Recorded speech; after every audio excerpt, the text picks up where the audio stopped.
Oh yeah, I see you from the start. Leading you, I tried to live you. Not trying to make excuses, my actions were stupid.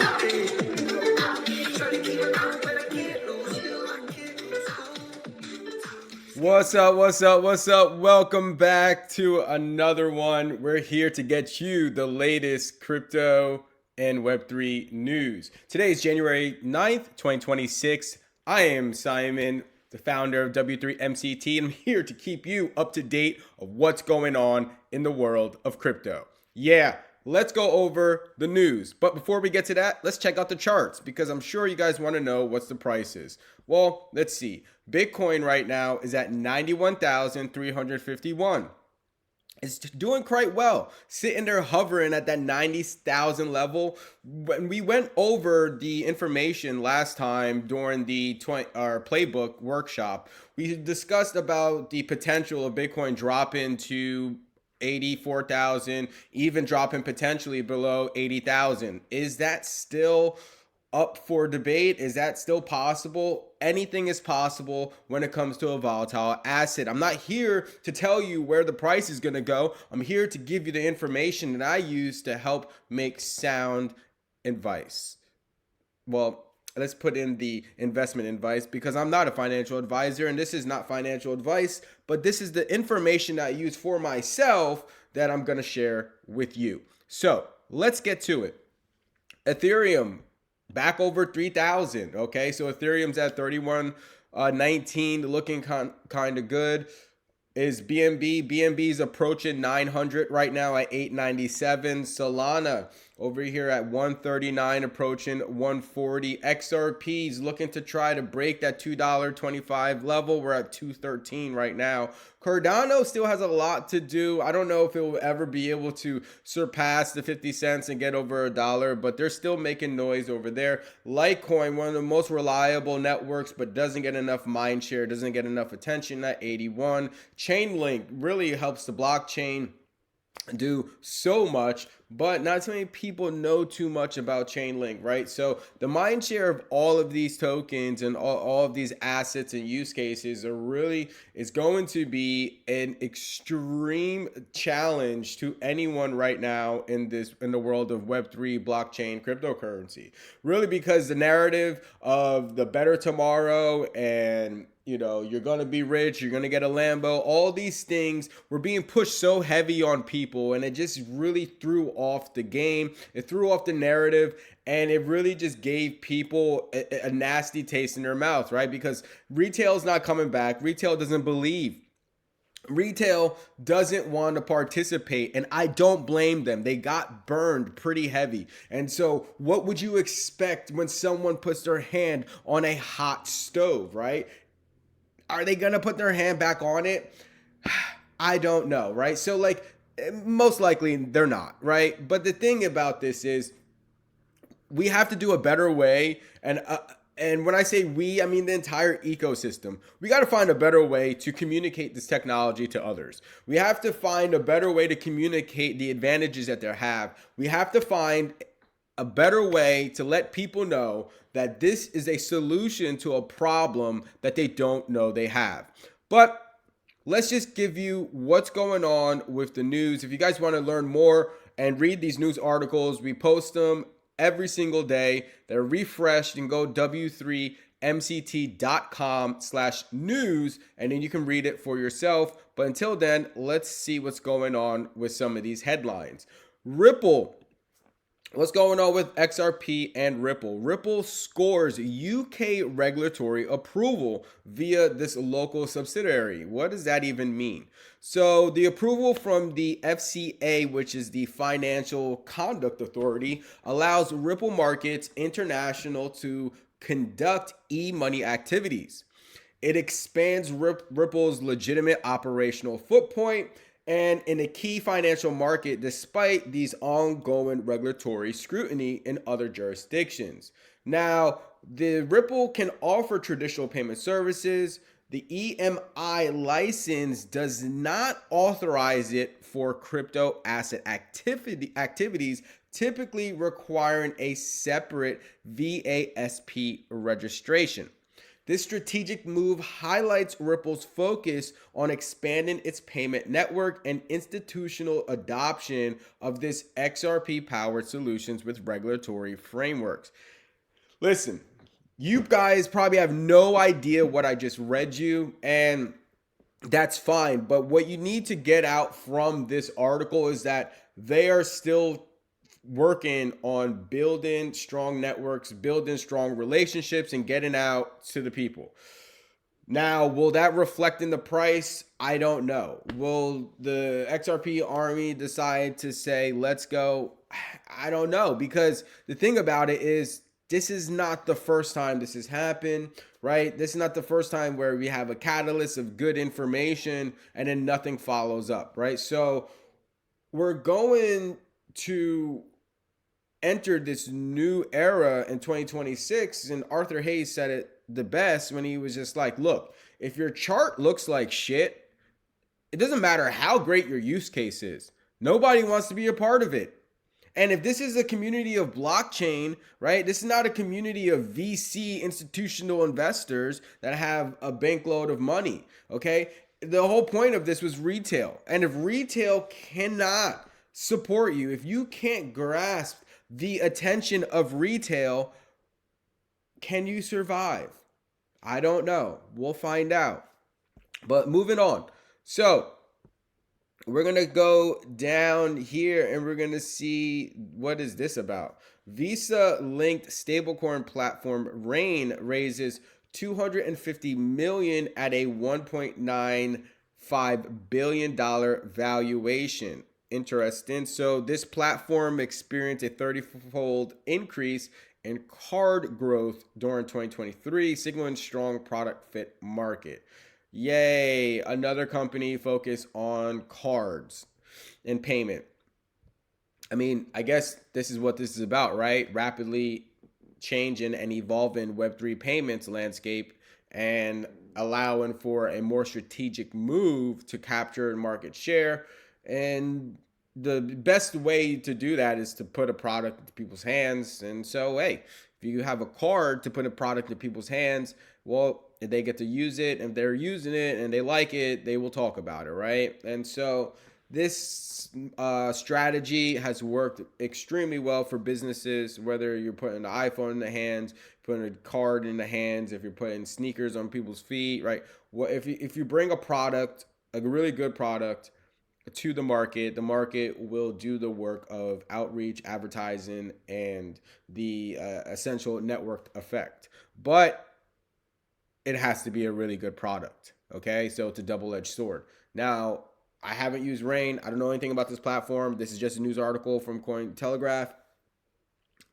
We'll see if it's worthy of the ecosystem or not. But you know, good kudos for them for working on something that's different. And that was kind of sarcastic. Anyway, so all right, so let's find out. What is this? Grayscale forms trust tied to potential BNB and Hype. Hype is the Hyperliquid ETFs.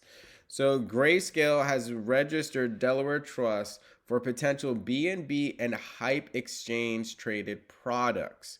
So, this whole ETF thing and the DATS, the digital asset treasury, I think this is just the beginning of it, right?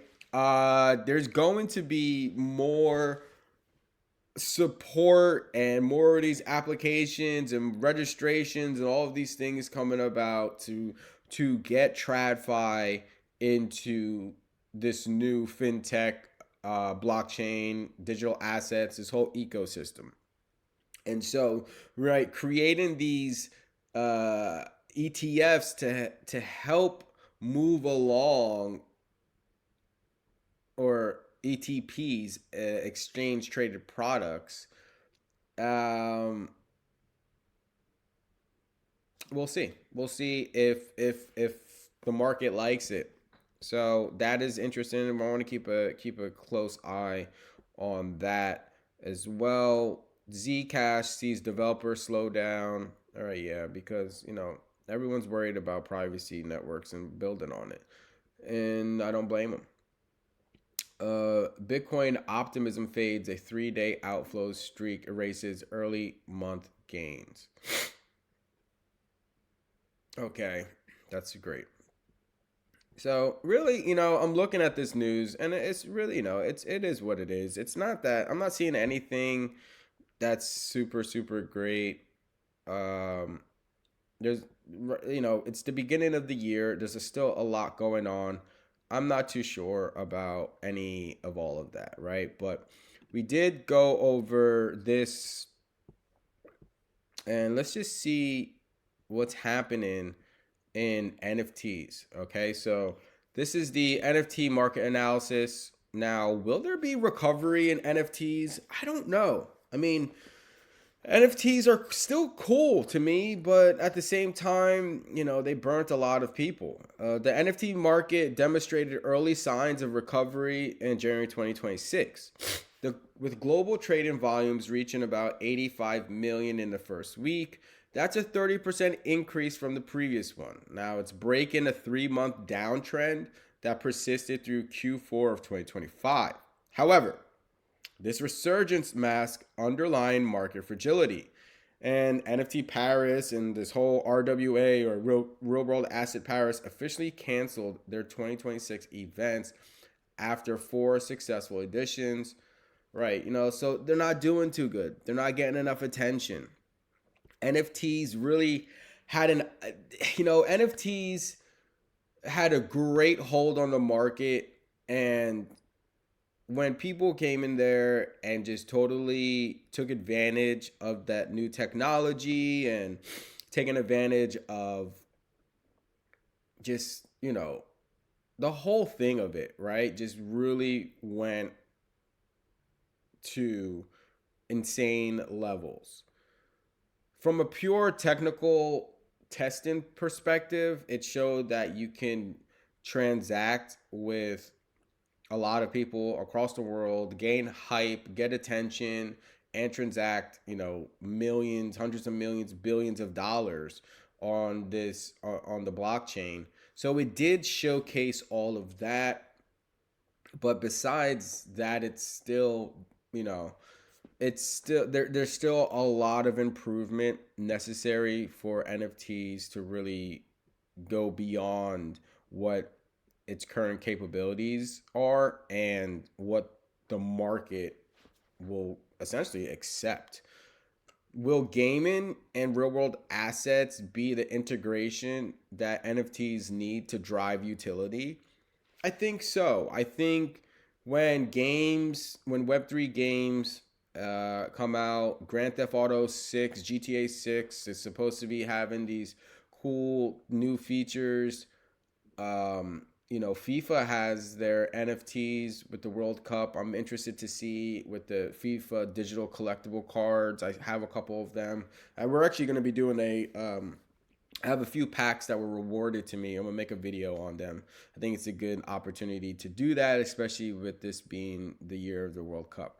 And so, with these things, it's going to help people figure out whether or not it's if they want to use this, right? If it's necessary, and they got to do it and they have to do it in an elegant and appealing way that it's going to be more advantageous for the NFT holder than the NFT creator.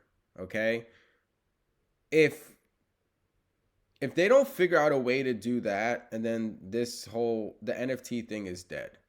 Because like Punji Penguins are at least trying to do that, and I don't, they still have a lot of work to do to be even more successful, by creating real world products and collectibles and going into like Walmart, and so they're generating revenue elsewhere outside of NFT sales. Therefore, like giving the people that own the Punji Penguins a right to a company. I mean, Mr. Beast became, the YouTube sensation and virality master that he is, or was just on Wall Street talking about potentially an IPO, all right, to help allow the billion users that watch them, or people that watch them, the ability to become partial owners or shareholders to Mr. the Beast bars, or the chocolate bar, or anything else, or the media company, or whatever it is that they're going to IPO. They were talking about it, or at least hinting about it about a month ago. So they can use blockchain for that, right? They can create NFTs to that. It'd be it'd be way easier than trying to go the Wall Street route. Obviously, there's more money on Wall Street, more professional, more traditional, and everything like that. But if the combination of both worlds find a way to work with each other, it's going to be massive, right? And yeah, I mean, I don't even know if he has done this or gone towards blockchain, but if Mr. Beast does do that, that will also get a lot of attention. And I'm sure he's being approached by many, many, many, many, many, many people to do it. I wouldn't be surprised if he wasn't. And so those are going to be the next areas of focus, at least if we're going to want any type of movement in the market structure and evolution of NFTs to get people to come back.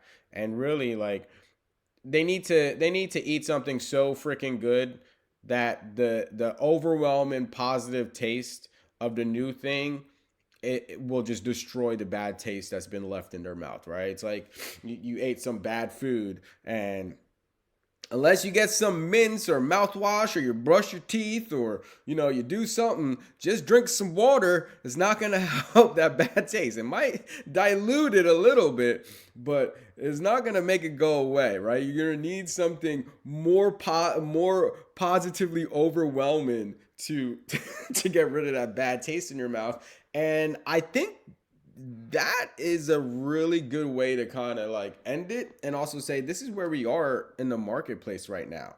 I feel like everyone is just left with this bad taste in their mouth from, the last 5 years.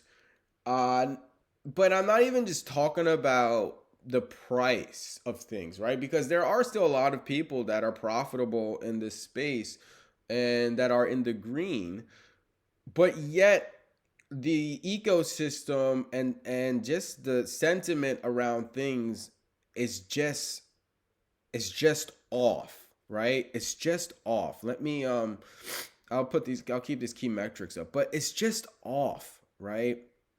It's really something about all of this, right? That just is just not that great at this time.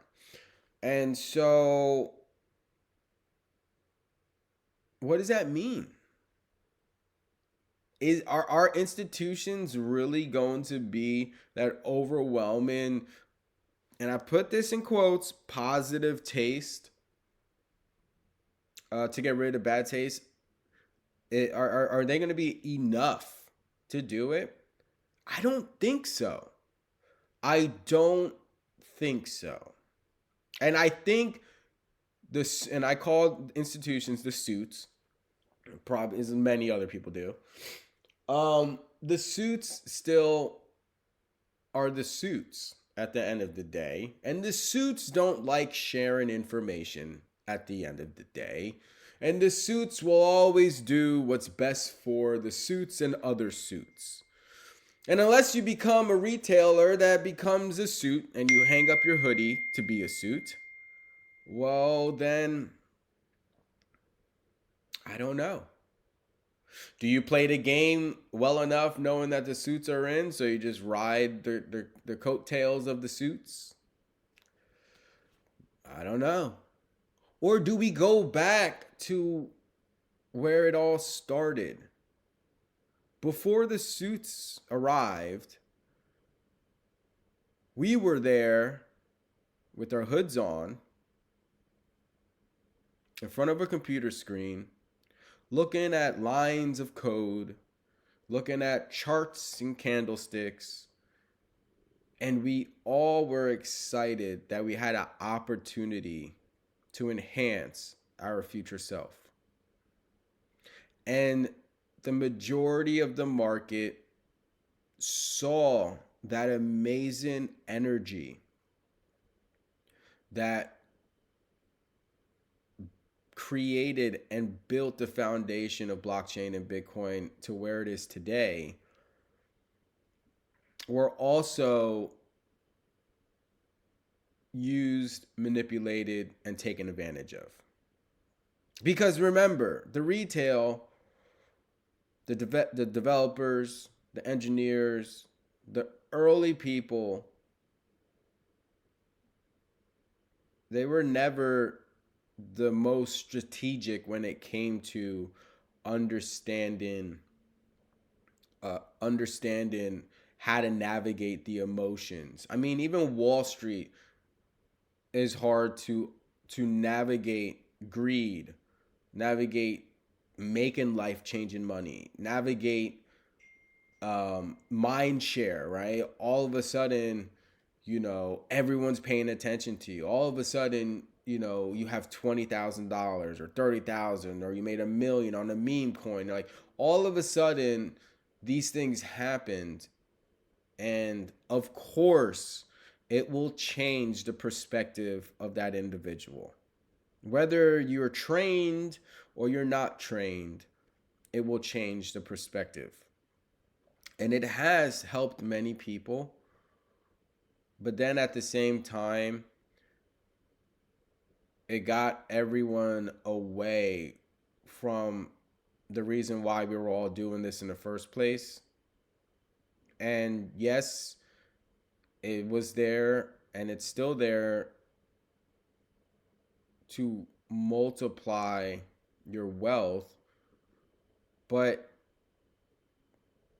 it's there to generate opportunity, because people couldn't see the opportunity, and I'm going to put this in quotes, in the real world.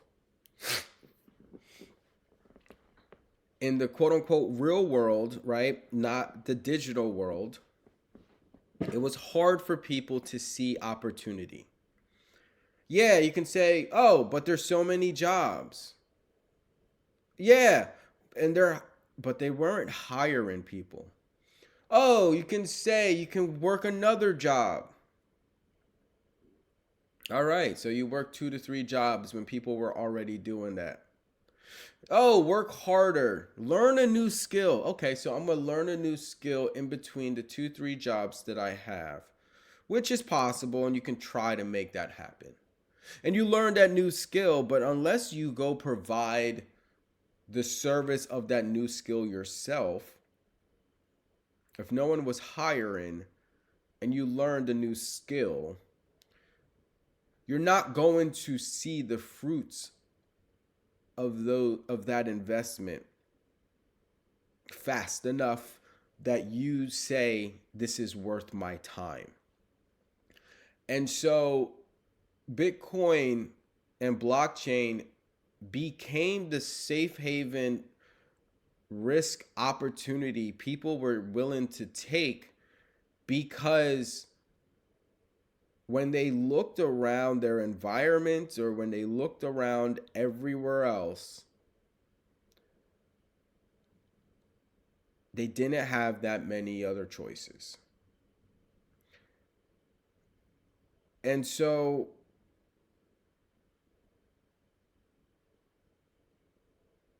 just saying this out loud also reminds me of why I got into Bitcoin, why I started mining, why I started with helium, why I started all of this. And it was never to create content to monetize. I make YouTube videos because this was my ability to keep track of what I was doing and to see if this will really become of anything, right?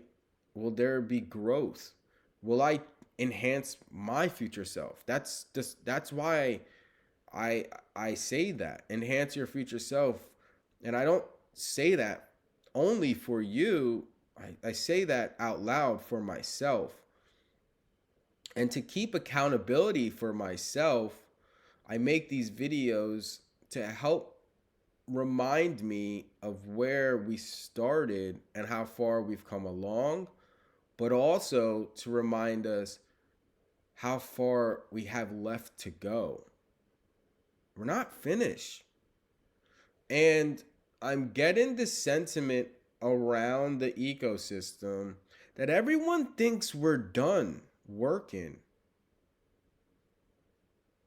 And that kind of makes me sad because, I mean, I don't know. And I'm probably alone with this thought, but make your million, go buy all the fun things that you want. And I want everyone to be able to have the experience, to be able to live life in a way that they can enjoy, right? They can drive the car they really wanted to drive. They can go see the house or live in the house that they've never seen before. That they can go look, you know, at scenery or nature or a place that they've never had the ability to have the funds to travel to go be there. Like, I want people to experience all of that. And those experiences are important for everyone.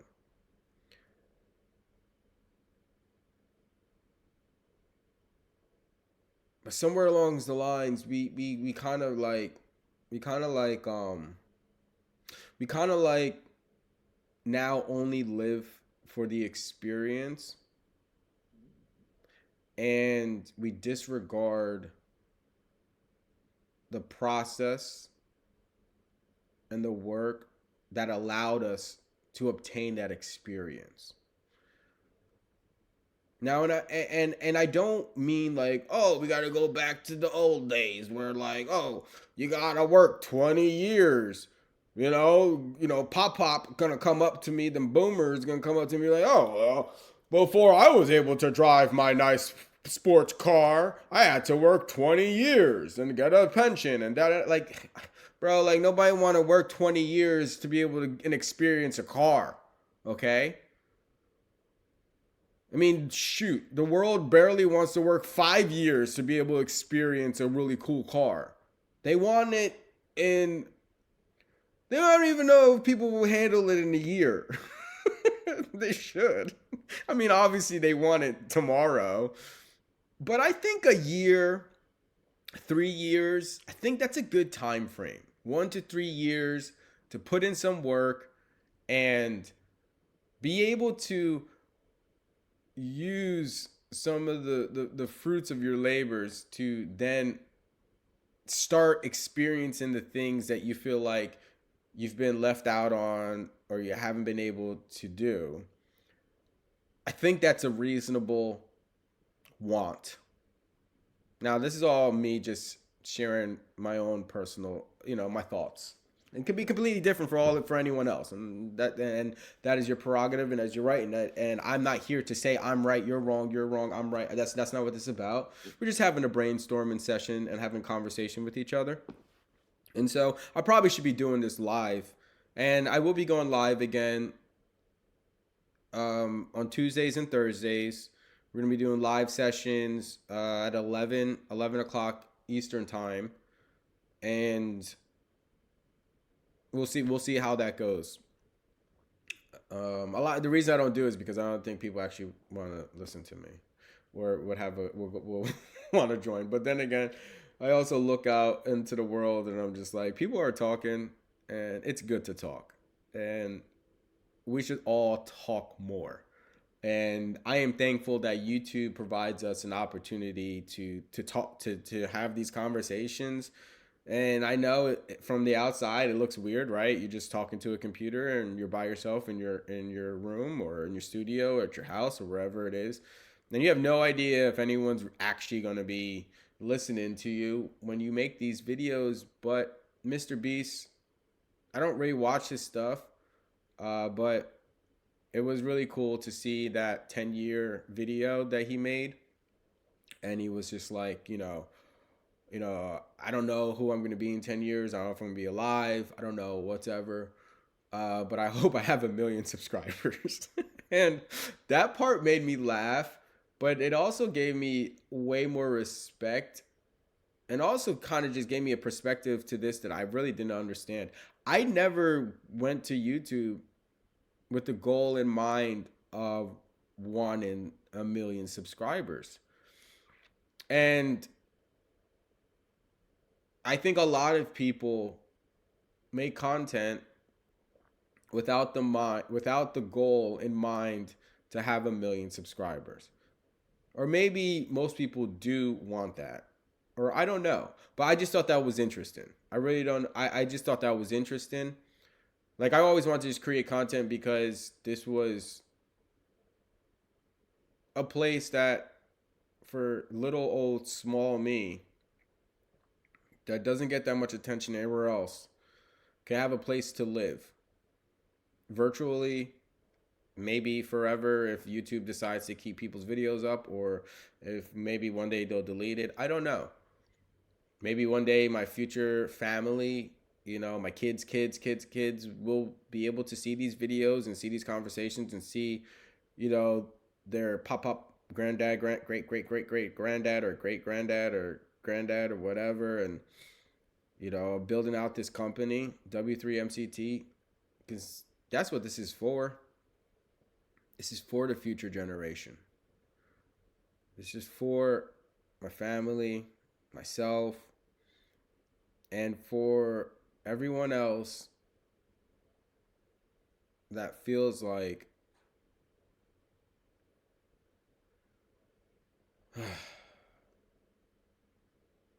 yeah. And the reason why I took a pause and I made a breath is because I don't know what you feel like. And that was a moment for everyone to just input their own feeling. And whatever it is that you put in that 10th of a second break, or however long it was, I hope you find a solution to that problem. And at W3MCT, my main goal is to provide a solution to a problem you don't know you have. Thank you. To the next video. I know we kind of went sideways with this one, and it was a little bit long, but I had to get some things off my chest, and I'm really glad for everyone that watches my videos, anyone that's here.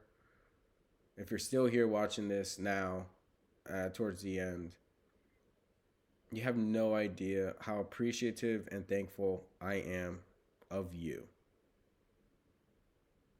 And I wish you and your family or your friends and everyone a successful 2026.